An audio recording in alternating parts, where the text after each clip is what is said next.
Hi, it's Deb from Deb's Days Designs, and I'm back with another Christmas sewing project. Today we're making this Santa Claus table runner.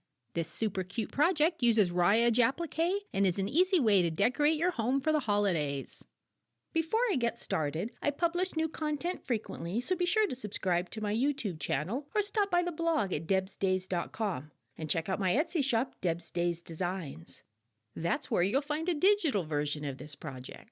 You can download it at home and print out the entire pattern. It has the materials list and cutting measurements, step-by-step written instructions, color photos, and the printable template.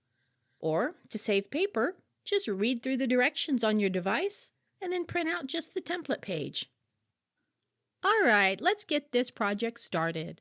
Along with your regular sewing supplies for this project, you'll need fabric scraps for the applique, a front fabric, a backing fabric, fabric for the borders, cotton batting, a paper-backed fusible web like Heat and Bond Light, optional basting spray, stabilizer, walking footer, free motion foot, and of course the printable templates.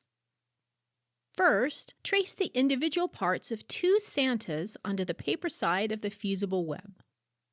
If you want his hats facing two different directions, trace one of the hats backwards. Cut out each piece about a 1/4 inch outside the tracing line. Following the manufacturer's directions, fuse the pieces to the wrong side of the appropriate colors of fabrics and let them cool.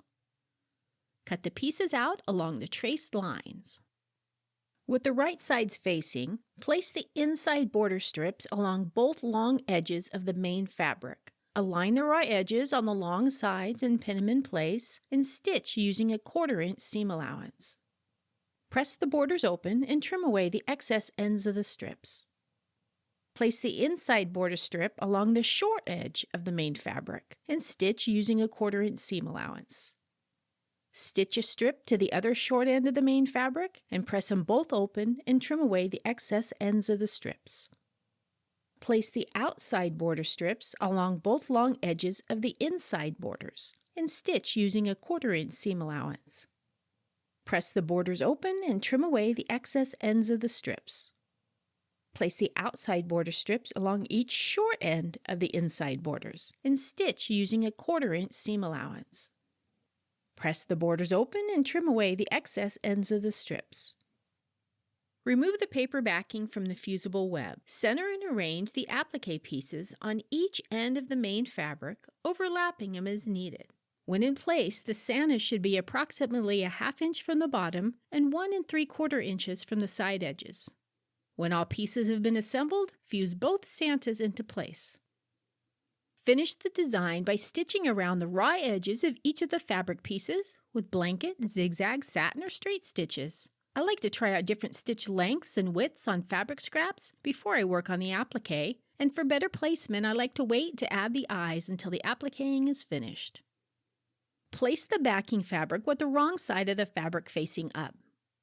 Center the batting in the middle. Center the front piece on top and baste it all in place to limit shifting during quilting. And quilt the piece as desired.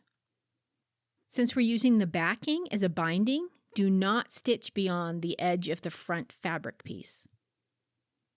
Fold the backing out of the way and very carefully trim the outside border so it measures 2 inches away from the outside edge of the inner border.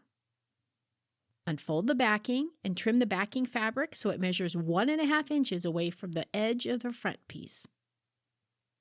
To create the binding and mitered corners, fold the corner of the backing so it meets the corner of the front piece and press it. Open up the fold and cut on the creased line. Fold the cut corner over the corner of the front piece and press it.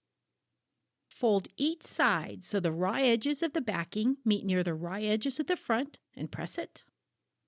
Fold the backing fabric over one more time so it becomes the binding on the front and press it.